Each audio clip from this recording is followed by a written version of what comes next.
And this is Ken Kraetzer for CBSI Talking Business. Our interview series talk with banks, insurance companies, customer service organizations, and business educators. This is a special edition. We're going to talk a little bit about this banking crisis that has emerged very quickly, starting with Silicon Valley Bank and spreading to other banks. So glad to have with us tonight Bruce Clapp, who's the president and owner of Englewood, Ohio-based MarketMatch. Bruce, how are you tonight? I'm well, Ken. How you doing? Good, good. Now, this whole series of events seemed to happen very quickly late last week. Silicon Valley Bank posted losses in a financial statement. It called it a run on the bank, and then for it to be to fail, and in a matter of days, and it spread to other banks, Signature Bank in New York. What's your read on what happened? Well, I'll tell you, it's an interesting case study because they were the 16th largest bank in the U.S., so quite a sizable institution, widely regarded for their services to the tech field, startups, and the like. They also bank some relatively large commercial grade customers, and took on a lot of deposits very quickly in the last 18 to 24 months. There is a lot of things that levels here that have created some concern, and obviously that institution, the rising rate environment, because of how they chose to invest their funds, was inverted. So in the rising rate environment, all those investments they made downgraded in their value.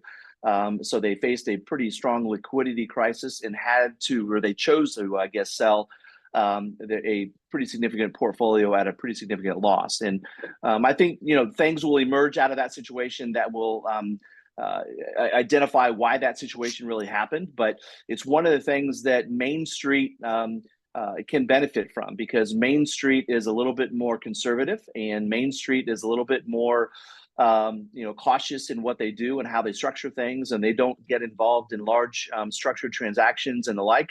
Not that there is not due diligence applied to those things, and obviously regulatory overview, et cetera. But it's amazing how quickly things can unfold in the wrong direction. This was a classic, as you said, kind of run on the bank. It wasn't very long ago, actually, fourth quarter of 2022, when not only were they rated one of the largest and best banks in the country, but they had a pretty significant profit for the quarter. So it's amazing how quickly balance sheet decisions and risk management decisions can unfold. So it shows that you have to have a balance as an organization, and you have to make sure that those things are diligently followed, because a teeter or a totter one direction should not cause the kind of catastrophic issue that it did, but it certainly has happened, as we have seen in the last 72 hours. Yeah, certainly banks have, since the 2008 banking crisis, have been required to keep a higher percentage of deposits as cash on hand, and that apparently was not sufficient in this case. What do you think about the actions of the FDIC, the Federal Reserve, Office of Controller of the Currency, handling this crisis? Well, I think, first of all, this situation is different than the 2008-2009 because it's not as broadly based on the fundamentals of the banking structure, which in 2008 and 2009 it really was. It was pretty broad, the impact that the housing crisis caused, and I think these are relatively siloed instances out in California and then in New York, and I think that's part of the concern. Is it started with one, and then two, and now three in the last 72 hours. So, but each of these are a little bit of niche organizations where they had very specific kind of reasons why. You can pinpoint how those issues kind of evolved and how they turned south. So they are, I don't believe, indicative of the overall industry. So I think that's why the Fed and the FDIC and others are acting very cautiously, but also prudently, because they don't believe, nor do I believe, in my opinion, that this is a systemic issue. Which is, again, diametrically different than it was in 2008 and 2009. There were systemic problems that caused really the foundation of the banking industry to be in some real peril. But when you hear one and two and then three, the common person on the street says, "Oh my gosh, what's happening to the banking industry?" Because it's not just one isolated incident. It sounds like it's more than it really is. So So then you have to turn to the messaging. And we've been very busy today coaching and mentoring our clients on what to say and how to say it. And what you don't want to do is you don't want to point fingers. What you want to do is reassure and create calm in your customer base. So three important things that we counseled our clients on is the history of their institutions. Some of our banking clients have been around for 100 plus years. The second is that they are more localized, so their deposits and then their investments are typically done in loans to individuals and small businesses in the community. So there's that velocity of money that's created locally. So it's a little bit less of a risk-based situation. And then the last thing is focus on the FDIC insurance. And obviously that became very key.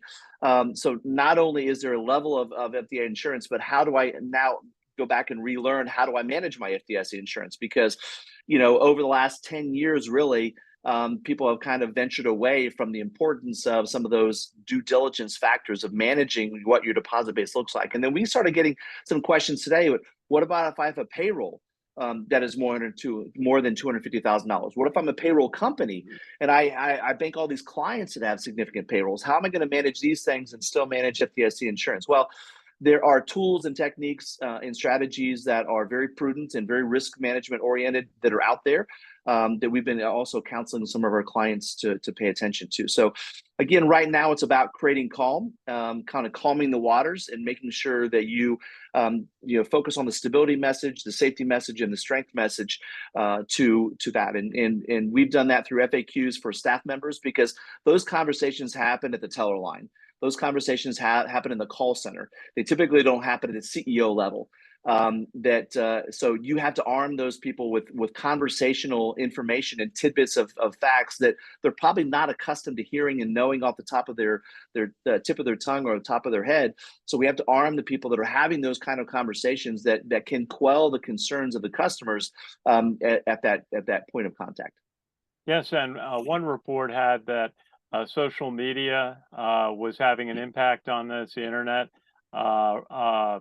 comments made, maybe not true, maybe inciting this. How do you deal with that with advising customers who are reading things from the media or social media that may not really be that responsible? Well, now that the word Google is actually a word, and some people accept it as fact, that has become problematic. That you have to, still have to apply due diligence in what you read and what you take in, and measure it against common sense and measure it against fact. So how do you gain that fact? Well, you reach out to the organizations that you bank with and ask them questions, and go to websites that the bank puts out there, because the bank or the credit union or whatever institution you're dealing with will have factual information. So it's not conjecture. It's not based on partial snippets of information from a news story. It is factual information, probably based from FDIC or the Federal Reserve guidance. So you need to go to trusted resources to gather that information. And I would say LinkedIn has become very important in the last 72 hours. I've seen many CEOs and chairmen and board members post reassuring comments to their customers into their marketplace saying, hey, it's okay. You're going to hear some bad things in the next couple hours. Make sure if you have questions, reach out to us. We are stable. We're safe. We're secure. We're FDIC insured. We're monitoring the situation. We're monitoring the guidance coming out of the Fed and the FDIC, and we'll implement those things. So again, right now it's about calming the waters and making sure that people don't kind of get incited. But I would say right now, technology has been one of the accelerators to the challenge, certainly at the bank out in California and certainly to the bank in New York, because now people don't have to literally go to the bank to make a withdrawal. They can do so through ACH. They can do so through other technology tools that transfer money in significant sums too, and much more quickly than they can manage. So that has been probably the accelerant to this challenge. It's not only the force of the run on the bank, but the speed of the run of the bank, which was kind of unprecedented in its velocity. And that caused major quick liquidity concerns that could not be turned around within 24 hours. Well, it's on such a fast-paced event that happened, and now the internet is accelerating people's actions, and the amount of online money transfer that can be done today is is such a big impact on this. Key messages for banks. You mentioned, the community banks that we work with. I know you do. Are less impacted because they lend their money locally instead of buying debt on national level. Why is that so important? Why should the community banks be in a better position than some of the regional banks? Well, we use the term velocity of money and how important that is in a community, because $1 deposit can become $4 or $5 of velocity impact, because that dollar deposit gets turned around in a loan, which gets redeposited at another institution, which turns around in another loan. And all the while you're providing wages and revenue for your local community. So that becomes a very, very important of stability for the community. And that's how communities have sustained themselves and have grown organically through history. And regional banks create velocity as well, but a lot of times those dollars get kind of withdrawn and go to the corporate headquarters and other locations for other purposes, which again serve both a regional and a national purpose, but not the localized impact that a community bank will have. So that velocity of money is very, very important for a community bank to be a part of and to be the accelerant to. But it also makes sure that those dollars become a brute force in our economy. And as we all know, the lion's share of jobs are in small businesses. The lion's share of revenue are in small businesses. So those things become very, very important to the economic engine that is the United States. And Bruce Clapp, tell us a little bit about MarketMatch. You've been through a number of these situations in banking, ups and downs over the years. Just tell us a little bit about your company's experience in advising clients in the banking sector on these situations. Absolutely, and we've been through significant bank failures and the formation of the Resolution Trust Company, the RTC, the 08-09 economic crisis, the pandemic, all kinds of different things that have happened in our tenure. And we're really specialists in three important things. One is creating focus on what your message is, what your strategy is, what your deployments are. The second is that momentum, that positive momentum for telling the right message to the right people the right way. And the last thing is generating results, whether that is calming the waters in a situation like is occurring today. It's organic growth when that is necessary. It's managing the asset liability allocation of the organization when that becomes necessary. So, all of those things are marketing strategies and levers that we can assist our client institutions to do and manage very effectively. And a lot of times it's proactively. The best plan sometimes is one that you work on and you never put into play until the magic day that it happens. Because what if you hadn't done any kind of planning for situations like this? And obviously, if the pandemic and other things have taught us, we have to be able to turn on a dime, and that's really what today was all about. When the markets opened at 8 or 9 a.m. this morning, banks had to respond, and the market had to respond, and Wall Street had to respond, and a lot of banks took it on the chin in their stock prices because of the kind of the birds of a feather. Well, if it's happening to them, it might happen to you. So we're going to kind of pull profits back a little bit. But a strong bank is a strong bank. A strong balance sheet is a strong balance sheet, and you have to kind of communicate that to your customers. So focusing on capital ratio, focusing on your liquidity, focusing on those kinds of things prove out the financial strength of the organization. And again, those are not common words to a teller or a customer service agent at the call center, but those are the kinds of things that need to be shared, because that is what will solidify people's presence of mind and peace of mind that the organization that I choose to do business with will be around today and tomorrow and into next year. And certainly the need for bank staff to go out and proactively reach their customers, telephone calls, messaging, to reassure them, and answer questions. And so where do you think we're going to be in a couple of weeks on this one, Bruce?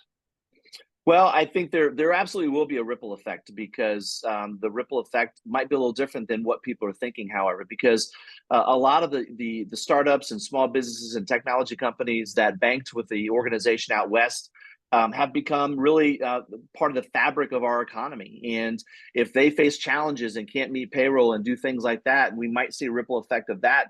That is an undercurrent to a lot of things that might not be anticipated. But the other thing which I think we'll see is the Fed is probably going to take serious consideration. Do we pause our interest rate hikes? Do we take a little bit slower? Because when you look back at the organization out on the West Coast, one of the great challenges to their balance sheet was the rapid rise of interest rates that caused concern and negative impact to their balance sheet. So is the Fed going to consider that in part of their actions going forward? We don't know yet. But so I think there's going to be some ripple effects. I think the waters will calm. Because again, I personally do not believe this is a systemic issue. I think this is a siloed issue, but there's going to be other institutions that are in the same kinds of silos that are going to be evaluated and measured and prodded to see are they going to be able to withstand issues that face the other institutions that did fail over the weekend. So it's going to be interesting to watch over the next 30 days for sure, and probably 60 to 90 days. Well, Bruce Clapp, president and owner of Englewood, Ohio-based MarketMatch. Thank you for your time, your expertise with us tonight, and your advice that you're sharing on how banks can and their customers can view this banking crisis that happened. They started in California. Bruce, thank you so much. I'm sure we'll talk to you again very soon. Very good, Ken. Thanks a lot. Have a great evening.